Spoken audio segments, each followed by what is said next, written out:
Hi, Leo. So I am doing fire signs today. I'm going to start by reading from a passage from a book. I did do that kind of before, and I'm going to bring it back in because I feel like it's a great thing to incorporate. The book that I'm using today is Science and Health with Key to the Scriptures by Mary Baker Eddy. I am actually going to just flip randomly. Excuse me. Um, yeah, I'm going to go ahead and flip randomly. There may be something bothering you guys. I'm already getting that. There may be a niggling little detail in the back of your head that you cannot let go of. I don't know why I'm getting that. Strange. Anyway, I'm going to go ahead and flip. I got page 105. It says, when Christian Science and animal magnetism are both comprehended, as they will be at no distant date, it will be seen why the author of this book has been so unjustly persecuted and belied by wolves in sheep's clothing. Okay, well, you may have a specific situation in your life where you feel like you are living in a zoo or you are living amongst animals. I always remember putting my elbows on the table and my mom telling me, Nadia, Nadia, strong and able, do not put your elbows on the table. This is a dining room, not a horse's stable. I don't know why that came to mind for me here, but you may feel like you are living in a barn. That's just kind of what I'm getting here. I'm going to use my Voodoo Tarot deck to get you guys some 4 preliminary cards, and then I'll actually use my animal cards to clarify. So this will be more of an intuitive read, as both of those are newer decks for me. I'm going to try to keep this a little shorter for you guys just because the upload time is insane. Okay. So we've got La Morte in reverse, so that's a good thing. It looks like you're trying to prevent something from expiring or dying or ceasing to be or exist. And that may be part of your struggle at this time. Then also we've got Grand Ebo in reverse, which is card number 2 for the water signs there. We've got La Place, which is Rada, air sign. And then let me get one more. All right, so then we've also got Mambo in reverse. So what I'm seeing here is that there may be a situation that you thought was dead, that you thought was over, that I don't know if you guys can see this card very clearly, but there are hands reaching up from the bottom of the card and a whole bunch of more skeletal looking creatures. I'm hearing Skeletor. Also that creature from whatever Stranger Things was that came down and took the little boy. I am just seeing that typically these hands would be reaching down to help these people, whereas in this case, it looks like your divinity, your inner divinity is now reaching back. You come full circle. Whatever it is that you're looking at right now, you can see both sides of the picture, and it's clear to you, although it still may be in the reverse. So you're not wondering what's going on any longer. This was definitely a battle between the higher and lower parts of yourself or in your life. It could be energies of people who have passed, of people who are present in the current moment, and the dichotomy between the two, the pull between the two. So I hope that this does not mean a literal death for you. It unfortunately could be. This is a Grand Ebo card in reverse. So in the upright, Grand Ebo is just sitting on the balcony there looking out over the crops that are now overgrown, thriving, and completely healthy and alive. In reverse, this looks like somebody is actually observing the death of a crop or the death of I'm seeing a viewpoint, a stance that you may have had before that seemed like it was, at least the bones of a really good thing. You may now be looking at it from a totally different perspective. It's been turned on its head. I am seeing the plants falling out. I'm seeing the woman's rocking chair just kind of rocking crazy in the wind without her in it. I'm not sure if somebody has left your life or if somebody is going to, but this literally seems like a destitute kind of feeling is coming from these. My stomach feels nervous, as in, like I'm about to go on stage or something like that, and I don't know the choreography. This is very much also speaking to the fact that, when we're looking at the passage from this book here, it just kind of says that you will see why the author of this book has been so unjustly persecuted and belied by wolves in sheep's clothing.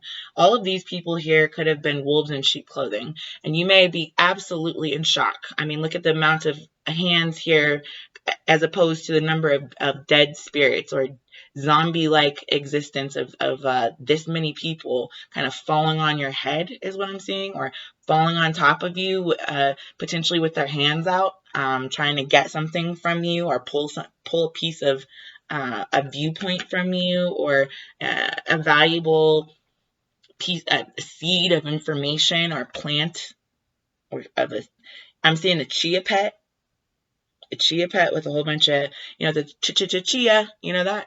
Yeah. I'm seeing this here, and I'm seeing the chia just being on its back, and that's obviously where the plants grow from. I'm not sure if you're feeling, I'm also seeing a turtle on its back, just kind of flailing. In middle school, we used to be like, oh, it's an awkward situation. It's like a turtle on its back. That may be how you're feeling right now, is awkward, because you didn't realize the amount of kind of dead energy that has been sitting on your shoulders for this entire time, especially in the place that you are, which seems like it's more cerebral. This is an air sign card, and this man has a big old, I don't know, with a machete or something like that in his hand, that he's literally marking X marks the spot. So you're able to identify, like I said before, both sides of this. The upper view off the terrace, like the upper terrace view, and also the what lies beneath is what I'm hearing. And that goes with the wolves in sheep's clothing. This may be you, kind of the huff and puff that blew the house down is here coming into mind for some reason. And here's the Mambo card in reverse. So you may be feeling like, largely, this woman has water coming out of her hands. She's able to manifest this is a snake around her waist here, and she's got long, flowing, beautiful hair. One hair is out of place, so she does look a little disheveled. This could have been something that you're emotionally kind of struggling with, is coming to terms, reconciling these two aspects of yourself, Leo. The aspect of yourself that has that upper hand in the situation, and then also the aspect of yourself that's looking at how you're being duped, or how you're being, the wool is being pulled over your eyes. That's literally what I'm hearing here, is like in your cerebral mind, you didn't realize the wool was being pulled over your eyes, and to this extent. This lady may be looking over the deck and seeing just zombies, just a world of zombies coming after her, with their reaching up, trying to climb, trying to obtain something from her, and she's just like, oh my gosh, I gotta get out of here. That might be the way that you're feeling, and that niggling little thought in the back of your head may be that you are now realizing, or having a much, I can see clearly now, the rain is gone, the sun has come out. This is a very yellow card versus the blue, and she may have been very down in the dumps, her hair being kind of chopped right there versus the long flowy hair.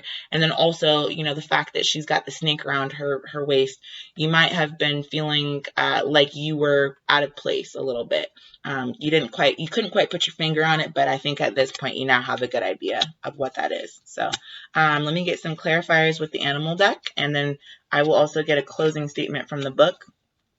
Animal deck just kind of helps me to clarify what is going on, and especially because the animals were mentioned in that specific read there. We've got the goat in reverse for Lamort. We've got the tiger in reverse for Grand Ebo. And we've got the seahorse in the upright for the Rada card and Laplace. And then the bird card for Mambo. So the ram wanted to pop out on my lap as well, but I'm not going to take it right now. Just keep in mind that you may be feeling like you're being run over I did get the ram the other day and just had a truck come into my mind, and that's what just came into my mind as well. So for the Lamort card, you've got the goat in reverse.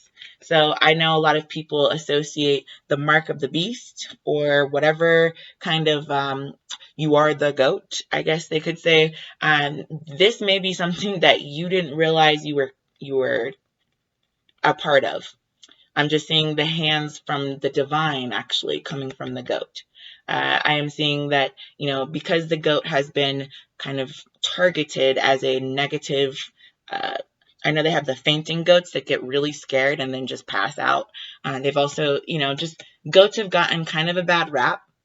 Not because they're bad creatures, but just because they seem to be outside of just being food for certain Muslim religions and a whole bunch of different kind of celebrations around the world. They are a little bit. They're not able to pull something, is what I'm saying, like a horse or a cow or a mule. They're untamable to a certain degree, especially because they do have two horns and they will ram you.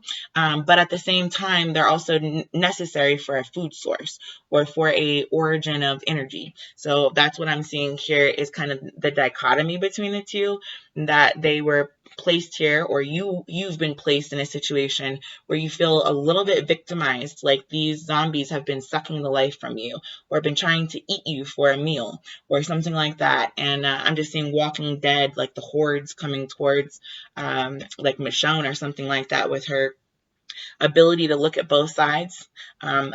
She's very compassionate, but she's also really tough. And that's largely what I'm seeing with the goat. It does usually symbolize mischief, sexuality, fertility, and kind of this idea of being able to climb as high as you want to in difficult situations. Grand Ebo is here in reverse with the tiger in reverse. So you may have been feeling like you had this seat of luxury. I'm seeing the Jasmine and Aladdin and the carpet ride, the magic carpet ride with Raja.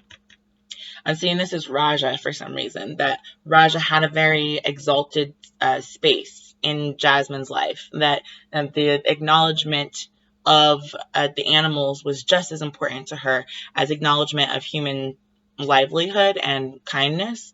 I am seeing that you may feel a little bit like you've been thrown out the window, or as if you're not quite sure how to get off this balcony. Just like Raja would need the magic carpet to get down, or just to go out the front door there. Imagine you're being rushed, or imagine that you're being inundated with a whole bunch of energy that you cannot overcome at this time, or you can't get down from this lookout here. I'm also hearing that you may be so shocked that you can't take your eyes off of something. And I'm just saying that, Raja protected Jasmine against people, places, and things that did not seem like they had her best interest in mind. So that could be the way that you're feeling about somebody or yourself at this point. Rada card came out, Laplace, with the seahorse in the upright. So you're seeing something, like I said, clearly. You're able to see what you need to cut out and what you don't need to cut out. I am seeing also the fact that the seahorse is kind of has his back arched this way, and that the the wind from this is coming from the other way. I'm also, my throat just kind of, I got a little bit gunky. So that's the niggling little bit in your head that maybe you're seeing something that you don't even want to believe. This is in the shape of an egg. You could be kind of having a new idea that you're just like, I cannot even believe this. Kind of in shock that you didn't see what was coming before it actually happened. That's okay. This is now an opportunity for you to reclaim your place.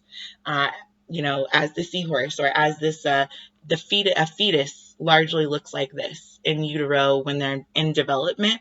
And I'm just also seeing that you may be mentally kind of trying to figure out, do I want to grow with whatever it is that's going on over here? Do I want to continue to endorse this? Do I want to continue to oversee it?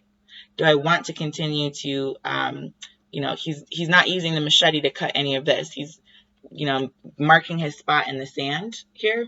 And I'm just seeing, starfish and seahorses being washing up on the sand. It's really kind of a sad image, but also I think you need to put some boundaries in place for yourself potentially, and just say, hey, this is the place that I'm willing to be. This is the place that I'm not. This is the place that I am. This is the place I want to go. Whatever that may look like for you. Mambo in reverse. So this woman is, like I said, she could have been largely emotional before, a little bit harebrained is what I'm hearing.